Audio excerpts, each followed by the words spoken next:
Nanaukansi duriyo vishvamayuh vitisthate prabhavah shoko agneh jyeshtham mata sunave bhagam adhat anvasya ketam ishitam savitra.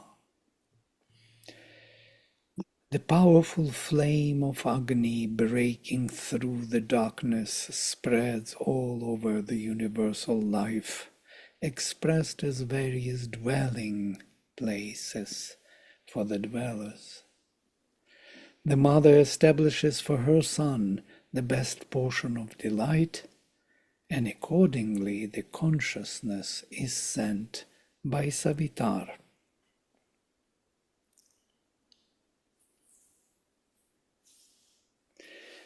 I put the consciousness ketam, but it could be the ray of consciousness, the light, the awareness.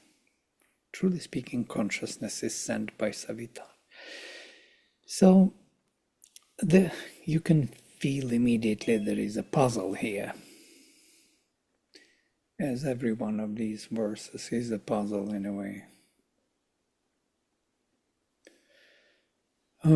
Most probably it will be solved in the next verse. But let us go through it slowly. Nana, different okansi, it is the dwelling places, different houses, different embodiments, which have the entry, which can, locate the beings.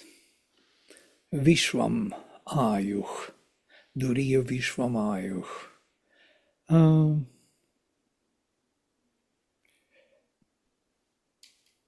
So I started with the second half, you see, the powerful flame of Agni, Shoko Agnih, Prabhavah Shoko Agnih, breaking through the darkness, Vitishthate, through the darkness, because it is understood that Vitishthate spreads through all over the universal life, Vishvam Ayuh, universal life, Vitishthate,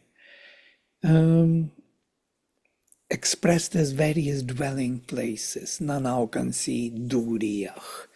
Duriya is that which has we can translate it as the one belonging to the door or house or residence.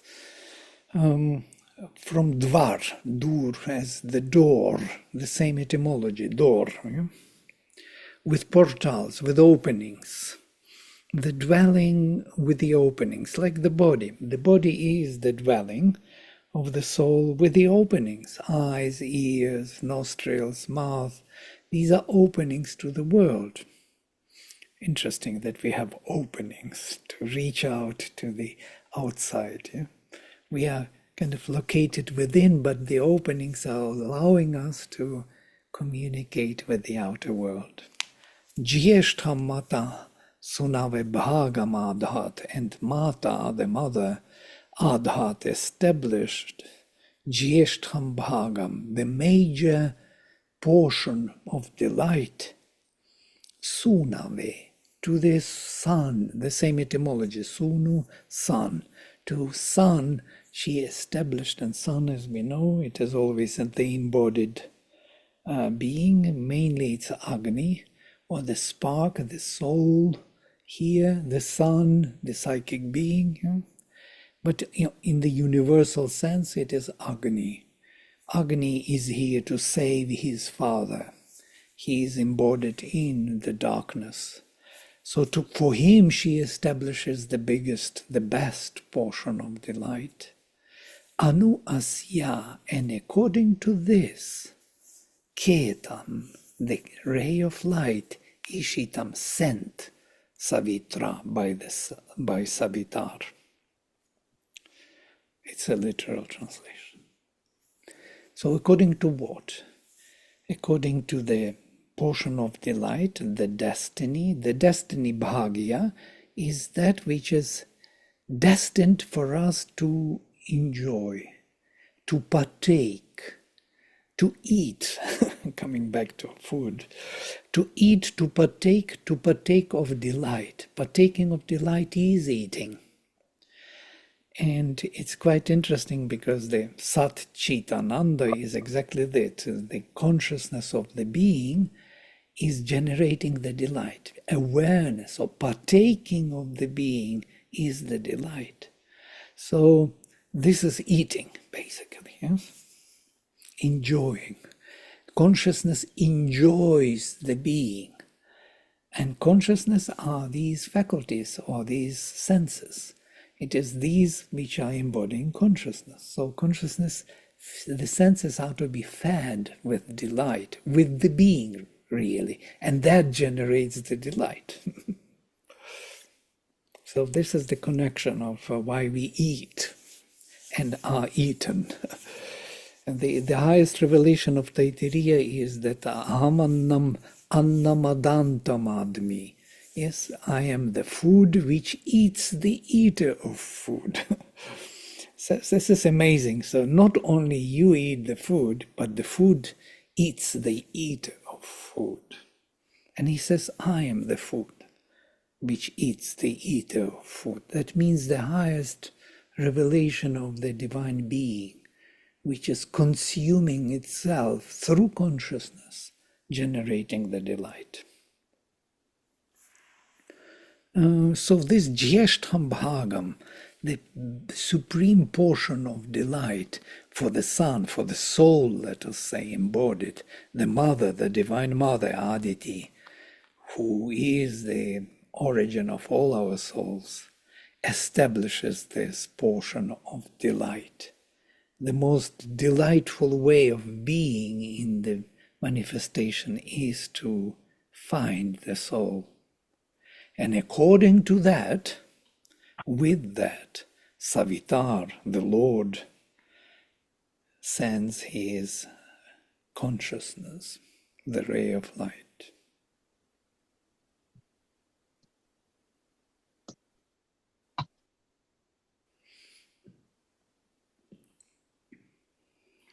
We will see something interesting more here.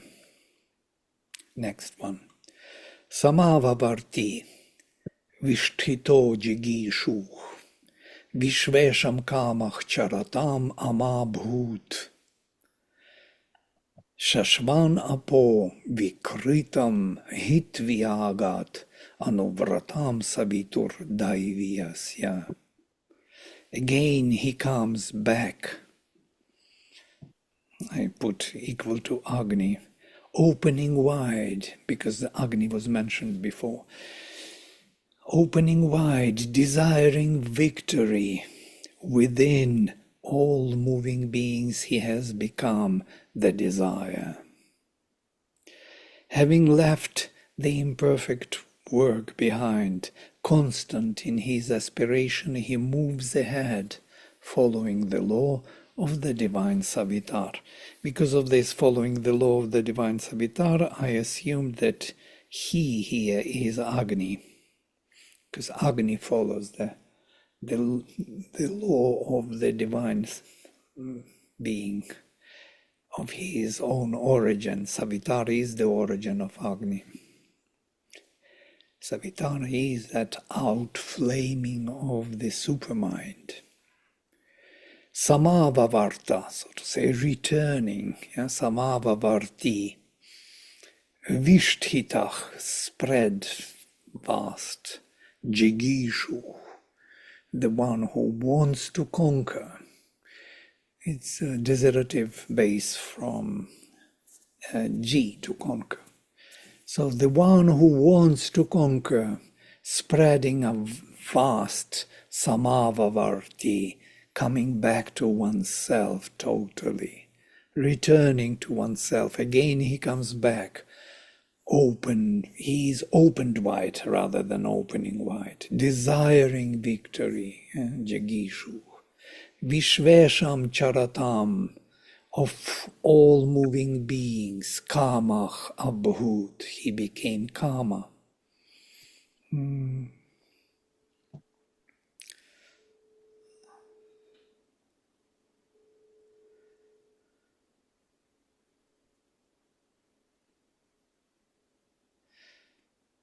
Right. Shashvam apo vikritam hitviagat, and constat shashvan apach vikritam, the distorted or half done or imperfectly done work apas, hitvi, having left agat, he comes.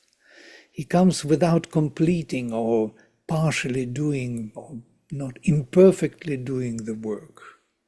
Anuvratam savituh dayaviyasya, in accordance with the Lord of Savitar.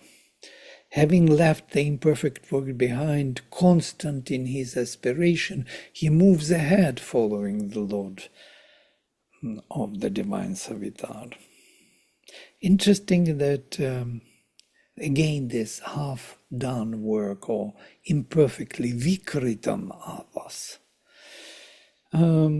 This verse indicates the relation of Agni and Savitar. Agni is working out the urging, growing consciousness of the Lord from within the creation. But whatever work he has done, he leaves it behind and follows the law of action of the divine Savitar.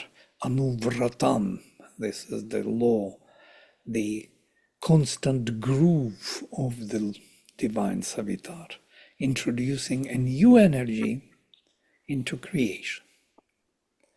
So he cannot complete his work at once. This is something interesting. Agni cannot transform it till the divine perfection. He has to do it partially or imperfectly and follow the movement, the groove, the law of the divine Savitar. So he has to, most probably here is this the secret of time, because only by time the things can be perfected. So this sukritam apas can be done only with time, kind of introducing more and more light, elements of the supermind into the creation, and cannot be done by Agni. Agni is here rather intermediary or the messenger or the duta, yes, of the gods. He is the messenger. He is doing the work of the supermind, but he cannot complete it. He can do it only as vikritam, as imperfectly done, and in accordance with the groove of the divine Savitar. So the divine Savitar knows the procedure. He knows what is to be transformed now and what is to be left untransformed, and then transformed next time, and what is to be left still. And constantly this kind of adjustment of the work is taking place. Makes sense, yes? There is no other way for things to proceed. And as Sri Aurobindo beautifully describes how the mother works, he says that she works in a way that even the most comprehensive intellect and intelligence cannot really fathom, because she takes this element, drops that element, she finishes this part which is too early and doesn't finish that part which is time to finish, and stops everything and starts another project and then comes back to this project, and we have no idea what is going on. Yeah, because we do not have that trikala drishti. We do not see the whole tapestry of the supermind, so to say, the whole texture in which all things are, and they have to be engaged in time in totally non-logical way, because our mind is used to logic, to the linear thinking, to cause and effect, but there the cause and effect worked totally differently. So they are drawn, the elements are drawn in accordance with the will of the creatures and capacity of their adjustment. Everything, the whole thing is being constantly readjusted. And this is something our mind cannot perceive. And that's why it looks like chaotic life to us.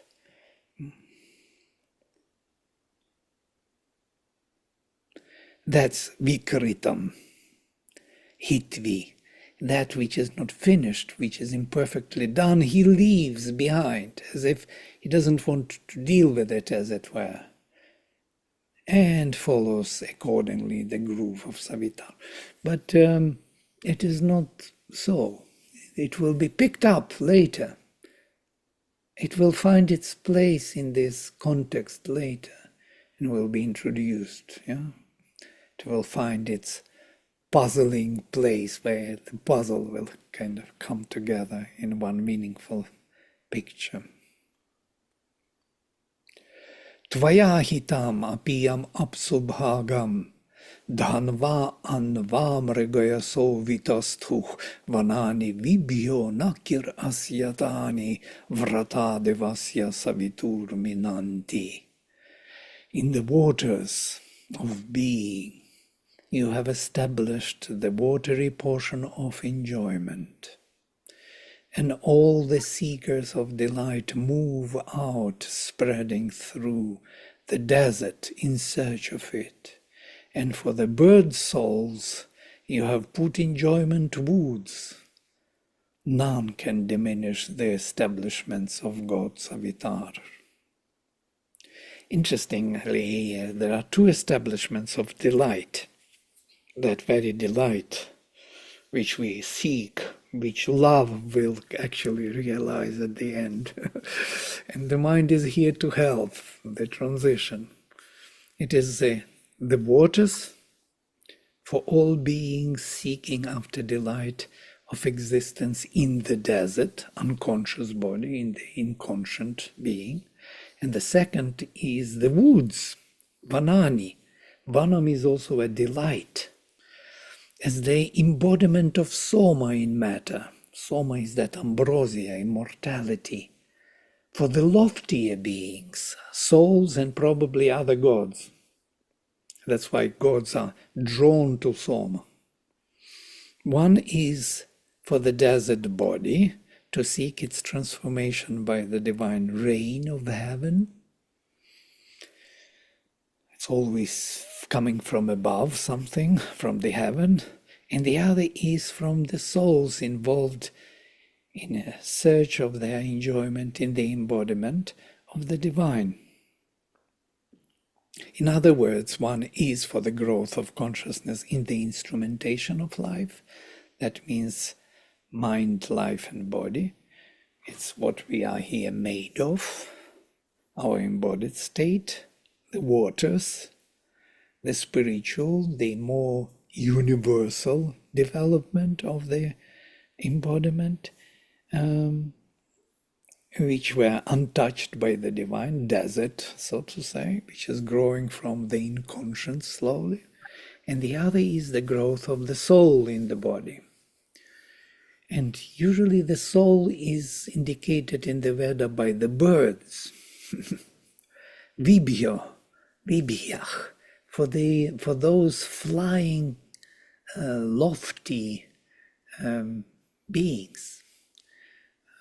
Vanani vibhyach. And the enjoyments of the soma for the lofty beings. Nakir, and nobody, asyatani, vratani, those grooves or laws of Savitar, asya devasya savituh, of this divine Savitar, minanti, can diminish or can change. So the establishment is very interesting. The delight is distributed in two ways. One is universal delight, which is connected to the heaven. The rains of heaven coming down and feeding the earth, and the earth gives greenery, and then partaking of that greenery by lofty beings, the embodied beings' souls, is another delight. So there is a double support, as it were, of our growth of our instrumentation and our soul. That's what Sri Aurobindo refers as double evolution in terrestrial nature. The double process of evolution, or evolution of our body and evolution of our soul. And then, number 8. Yadradhyam varuno yonim apyam anishitam nimishi jarbhuranah vishvomartando vratam apashurgat sthasho janmani savita vyakach. Stirring constantly in the time of closing eyes, moves Varuna to his origin of primary waters. All those who sprung from this dead substance, born in the body, so to say, Martanda, and can see Pashu come back to their home, Vrajam Agat, to their place of rest, or to their enclosure, let us say. Vraja is enclosure. According to the place they must occupy, Savitar shaped their kind. Stashach, according to the place, Janmani, the births, Savita Vyakach. Savitar shaped the births in accordance with the station which they must occupy. It's interesting. Savitar is shaping the formation of our beings in accordance with our role in this manifestation.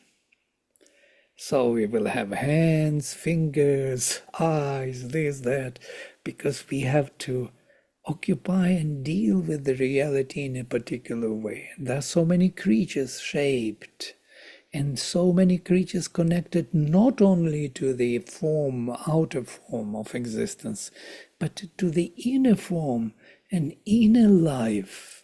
And here it is this Varuna mentioned.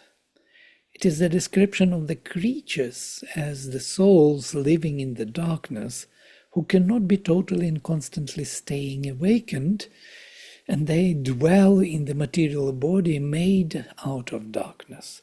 They need to take rest in their vraja, stall, or place of rest, enclosure, where they can find temporarily refuge from the forces of the inconscient. So Savitar makes for everyone a place for this purpose, shaping their births and their kind according to the place they must occupy in the manifestation of the divine in the darkness. The fact that we must sleep and reconnect with the source of our innermost being every night is a proof of this supreme arrangement. The other day I was watching this film about animals, and they show how animals fall asleep. They sleep. All animals sleep. What do they dream? Where do they go when they sleep? Why do they sleep? They go somewhere. They reconnect to their, cloud somewhere, the source of their energy. And we all, interestingly, in accordance with our role in this manifestation, sleep in different places, so to say. We find those origins of our own where we have to recharge our system in accordance with our role and shape and so on. And this is something amazing to think, that everyone has his own inner world somewhere where he reconnects or plays some kind of other activities in that time of the night, because this world outside is not the only world, but there are worlds within, and we live there within, and we are active within. Something is going on there. And not only we, but all the creatures. So who made this supreme arrangement? And that is Savitar. Savitar shaped our births in accordance with our station. And that element of Savitar, of the Lord of the Sun, Varuna. Varuna is that purity and vastness of the divine being. You know? He is in the time, as it is said, stirring constantly in the time of closing eyes. When we sleep, he is awakened and moves to his origin of primary waters. We are all somehow are connected to the divine being. So that origin is being maintained. And according to our station, Savitar arranges, shapes our births, according to our roles in manifestation. So this is a very profound vision of the whole arrangement of us being in this world. And then there is more here, of course. I cannot cover everything, but if we dwell longer, we will find more and more. Long ago I did this exercise on these hymns, and they were so profound. We were dwelling longer on these verses and trying to dive deeper into this sense, what it means, really. The animals sleep, and they go somewhere, and they have their laws of existence there, and everything comes deep to the divine being, and their shapes and births are rearranged and arranged by Savitar for this manifestation. In that tricolor drishti, everything has its place and its role and its connection to the whole. And then Nayasya Indro Varunona Mitro Vratam Aryamana Minanti Rudrach Naratayach Tam Idam Naratayach Na Aratayach Tamidam Suasti. I had to split it. Huvedevam Savitaram Namobhich, whose establishment of action cannot be measured out or diminished by none of the Godheads, Indra, Varuna, Mitra, Aryaman, Rudra, nor by the forces of darkness, who do not know how to give or sacrifice. Him I call here as the well-being, Idam Suasti, the god Savitar I invoke for my manifold, or by my manifold surrendering. Namobhich, with my surrenderings. Huve, I call Devam Savitaram, the god Savitar. Sanskrit students recognize Savitaram, yes? There's accusative case. Devam Savitaram, Karta Kartaro, Kartaraha Kartaram, Savitaram. Now you can read Devam Savitaram Namobhich with Namas Bhich. Huve we do not know yet, but it's like Labhe, I call.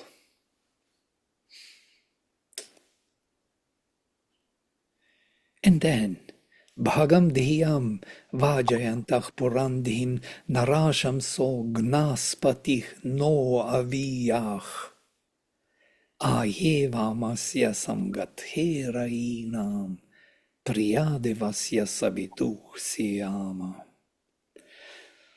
They all, gods, increase his delight and his thought and his fullness here in the body. May the Lord of the divine energy, praised by the souls, protect and nourish us in our growth. In the blissful center of the riches, may we become dear to the god Savitar. Priya Siyama, may we be beloved of god Savitar. Interesting words here. Bhagam Dhyam Purandhim. These three. Vajayantach. Vajayantach, making full of substance. making substantial our delight, bhagam, dhyam, our thought, knowledge, mind, supermind, higher mind, purandim, and fullness in the body. So we have consciousness, bliss, and some substantial being. Gnaspatich, it is the lord of all the female energies. It is Savitar. May Savitar, who is Narashamsach, Nach Narashamsach, may he, the Lord Savitar, of the divine energy Narashamsach, praised by the soul sorry Narashamsach, protect and nourish us in our growth. Nach aviyach. Notice how I translate protect and nourish in our growth. Our root av is to grow, to expand from within. And by that, by fulfilling us from within, protecting us. So protect and nourish us in our growth.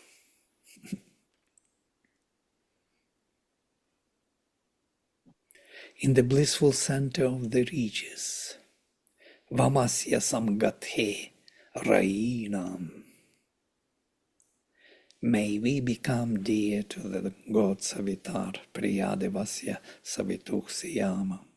And the last verse, Asmabhyam taddivo adbhyaf prithivyaх, Tvaya dattam kamiyam radha agat, Shamyat stotribhyah apaye bhavati, Urusham saya Savitar charitre.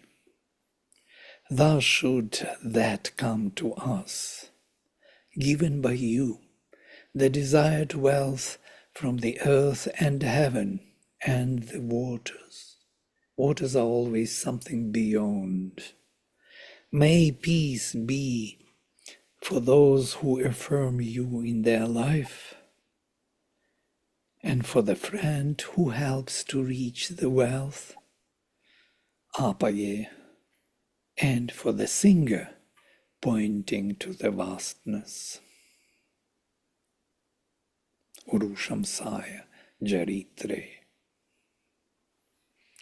So this is the hymn.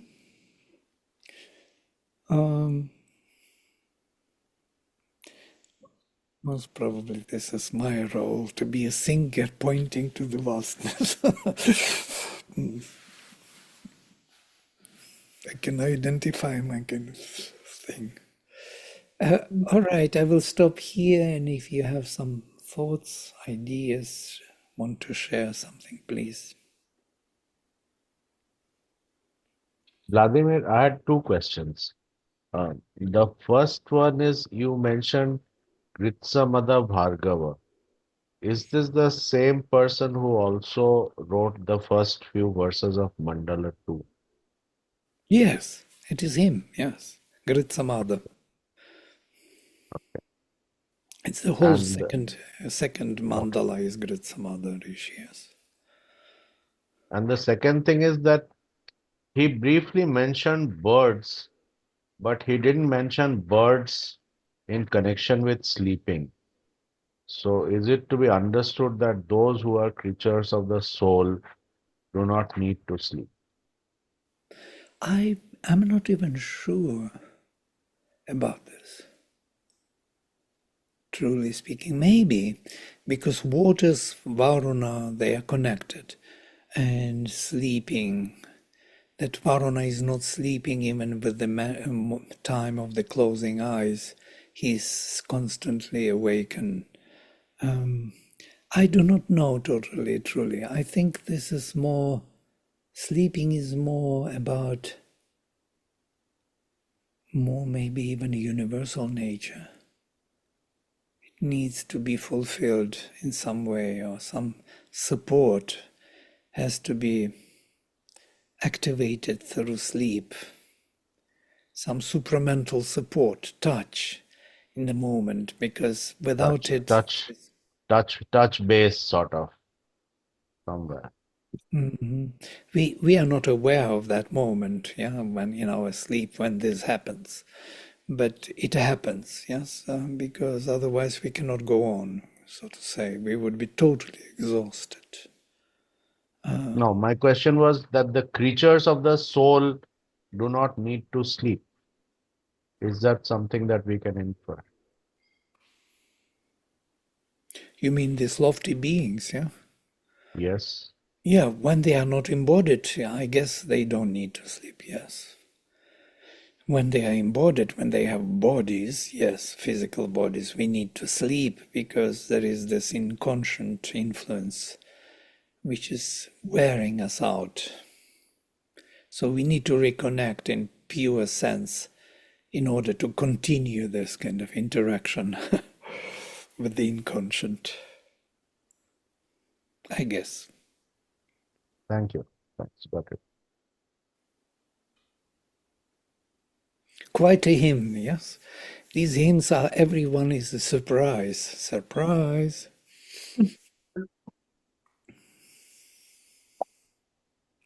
Every time a new element is coming up.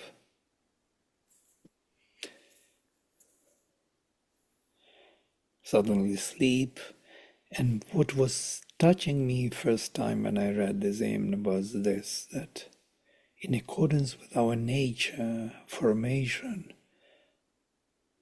there is this inner world also is there made for us. For human beings is a one world, for animals is another. There are worlds upon worlds, different dharmas, different formations, and all of them somehow connected and coming to the source of the divine being.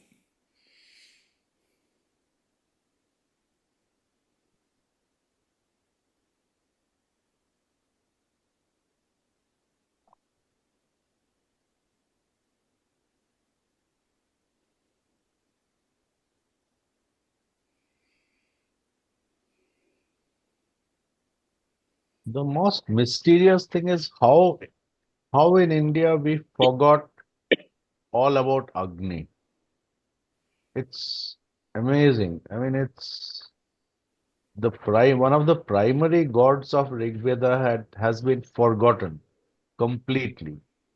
I know people probably over here do not realize it, but there is no mention of Agni in our Puranas and in our temples or anywhere. It's just amazing.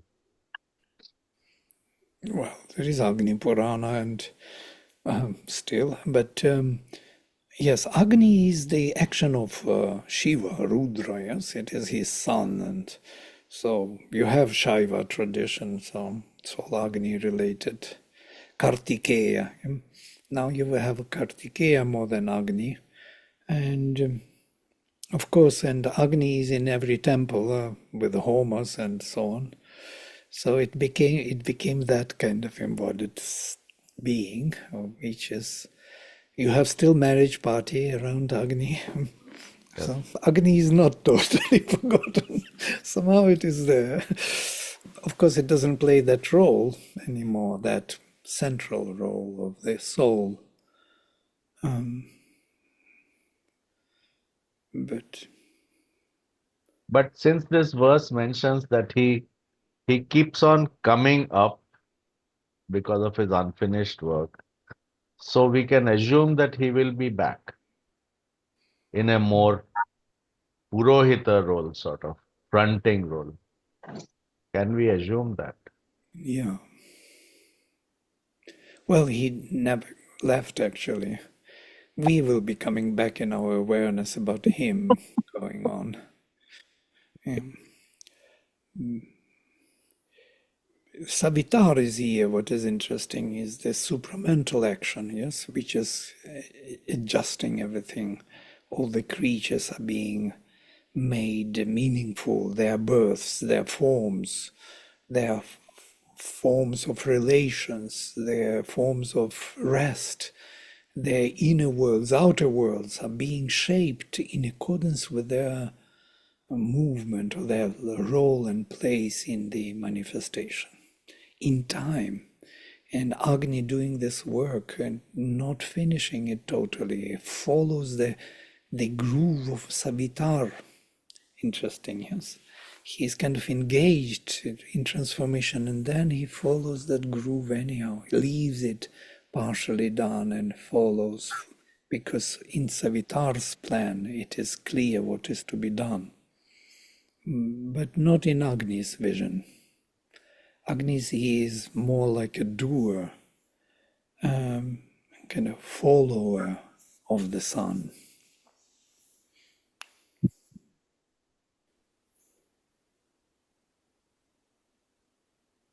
In this verse, I mean, but this is a glimpse of the truth, which is also needed, yeah, to understand that everything is done in accordance with the grand plan of the supermind, where things are clear, but not here in the divided consciousness. This is the element of knowledge we gather from here. The problem with the mind when it makes it extremely kind of exclusive, then that knowledge turns to be partial. Otherwise, it's just one bit which is very needed in the vaster knowledge. So basically what we are doing here, I think, we are trying to arrive at consciousness which may view the world differently, and open up to all these elements where they are naturally coexisting and co-acting together. In the mind, which is linear thinking, they are contradictory, but in the higher mind, they are complementary.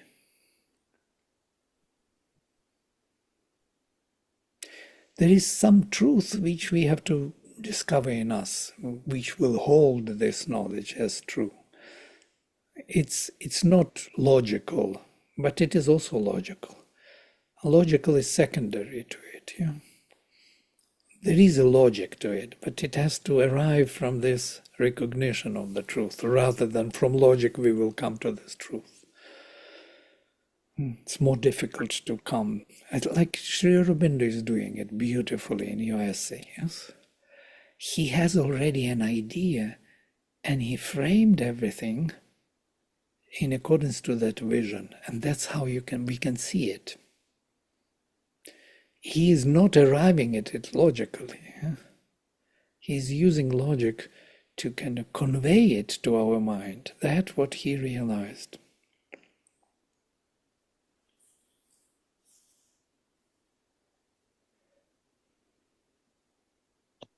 Vladimir, I have a muted. Yes. I'm unmuted. Okay. I have a really sort of large frame question that this discussion of creatures brought up, because I was also reading in the chapter 19 of The Life Divine last night about all the different layers. I understand the sort of slow process of evolution. All the creatures are pressing toward human, and then human has the possibility of the supermind. But in the like grand culmination, are when we're supposed to pull down this supermental into this earth, are the creatures supposed to be divinized and supramentalized exactly as they are, or is it only this like linear progression up to the human being? I don't know if my question is clear. We don't know the answer really, because supermind was never embodied in that sense. In the supramental vision, most probably they have their place and role. Most probably they also exhausted their place and role in this evolution. Sometimes I think that it is the case.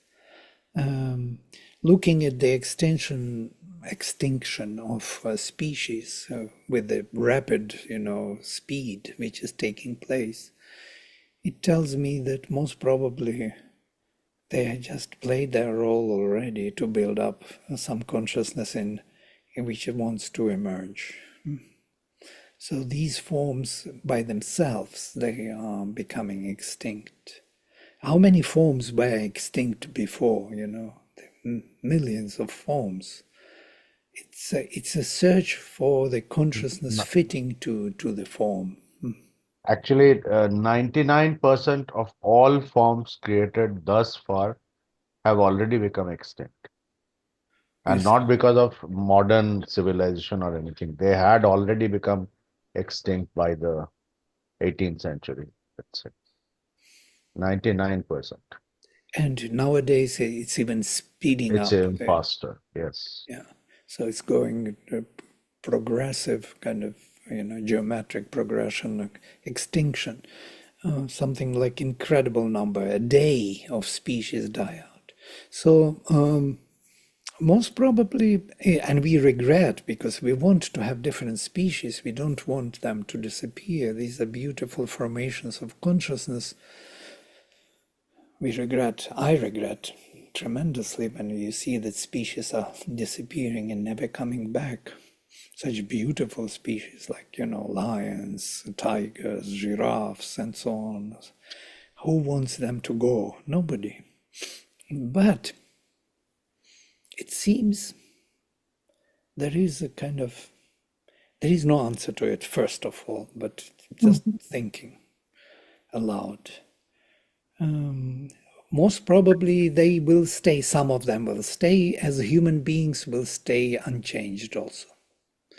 There will be a new type of species. It's like human beings appeared in the animal kingdom.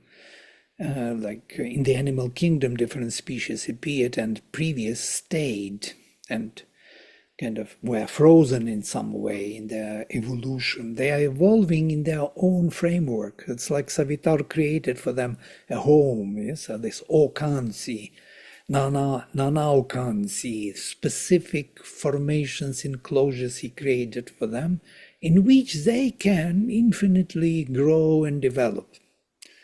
So they can serve a purpose? I think they have their own, yes, place. First of all, they support nature. Nature needs their support for some reason, yeah. Their participation, something she needs from them, yes, to balance the whole development. So as long as she needs them, they will stay. The moment she doesn't need them for going further, she will modify them or change them or make them extinct. Like the dinosaurs. Like the dinosaurs or any other form. And still dinosaurs are there. Crocodiles are 300 million years old. Crocodiles. Chickens. And chickens Chickens are dinosaurs. chickens are dinosaurs, yeah. And Yeah. shrews, we are all all the mammals come from shrews, this small mouse. A shrew is still here, though it is so ancient. It's very interesting kind of how in the supermind this preference is made, who has to stay in the form and who has to change and go. And most probably their vitality or their kind of formation, which was made their form in the embodied state, is still there somewhere in the supermind, playing a different role or calling to different form, or is merging with another vitality and creating another possibility of form for the nature. Because nature has her own kind of aim, to manifest the divine. I was thinking that the supramental being, Sri Aurobindo will be the first supramental being, embodied on earth, as Mother said. He will come in the first supramental body. He will bring a new type of species on earth. And maybe some of our souls through reincarnation will come into that formation. Yeah? Once this formation of the supramental in nature is made, it opens the door for other souls to take this form. And it won't be done by sexual, as you know, yes, reproduction. It will be done by the power of thought. So, in that sense, it is a very different formation which was never available in nature directly. So, most probably, we will have humanity which will be technologically developed with computers, with cameras, and so on. And we will have these new species, higher beings, who would not need neither cameras nor technologies. They will be totally in themselves, fully consciously developed. Possibly. I'm just fantasizing, so if you have other Uh, thoughts, please share.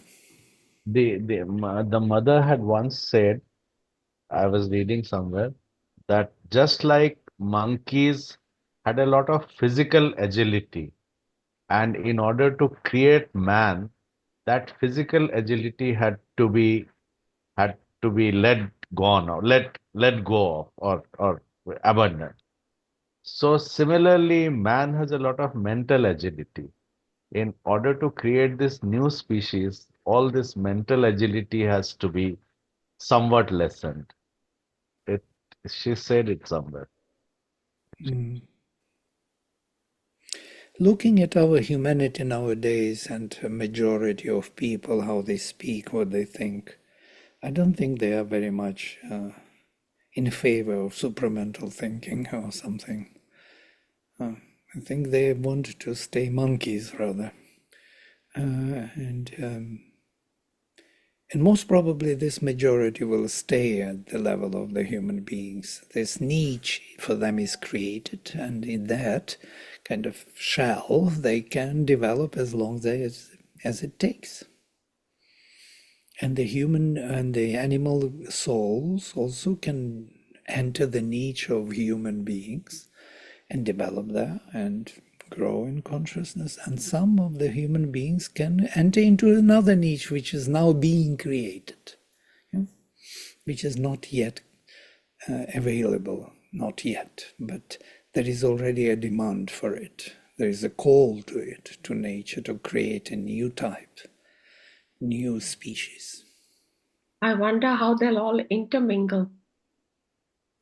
Like monkeys and human beings, yes, they somehow live, coexist, like animals and of different kind, and fish in the water and birds in the sky. We coexist. Animals, insects, fish, and so on. If we give space to one another, it seems that there is, with supramental pressing, the species are being extinct. Mhm. The last time it happened, we ate up all our nearest relations. That is Eight? what, yes, we literally ate. Yeah. Animals cannot eat us. I have watched the film in Brazil alone. They only one factory kills a year 5 million heads of cows. So if you think of it, what a bizarre life. I was in fact going to ask you this question just now, it slipped my mind. So a total of 50 billion creatures we kill probably in a day or in a year. I've forgotten the exact number, but that's the kind of number that we kill for food. Yeah. So what exactly is going on over here? Or, No, no, the, even in a very detached way, if you look at it, something very strange is going on. yeah, not very pleasant picture. In spite of that beautiful essay on the food what you wrote, food is Brahman, but still, you don't want to cause such a miserable life for other creatures, yeah? To make them only food for you, who is not much better than them. So, in that state, yes. We have to change this attitude. Most probably those new species will change it. Or they will not eat altogether. They will be immortal in that Better, sense. better not to eat and live on fresh air. Right. They will not chew. There will be no truck for this pipe from mouth to will not exist. There will be other income intake of delight, yes? And of course, senses, we spoke about this in about your essay. It's kind of interesting that senses will take in, but they will take in differently. They will bring the light of the soul to the surface. And with that light of the soul, they will become the givers of the truth. So there will be interaction with the truth. Yeah? Everything, as Sri Aurobindo says, will be a touch of Brahman. The delight will be constant. Whatever we say, see, hear, touch, we will perceive, partake of the spirit. That is the ideal. But the delight must be there, because every touch, being with being through consciousness, is partaking of the delight, yes? Because the delight is intrinsic part of consciousness perceiving the being.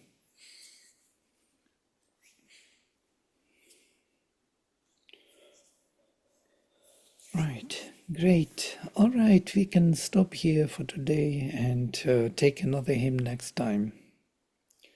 I will send you the... Oh, you have the form. All right, I will close with mantra. Om Sarve Bhavanto Sukhinaha Sarve Santo Niramaya Sarve Bhadrani Pashyanto Ma Kaschit Dukha Bhag Bhavet. Om Shanti Shanti Shanti. Hari Om.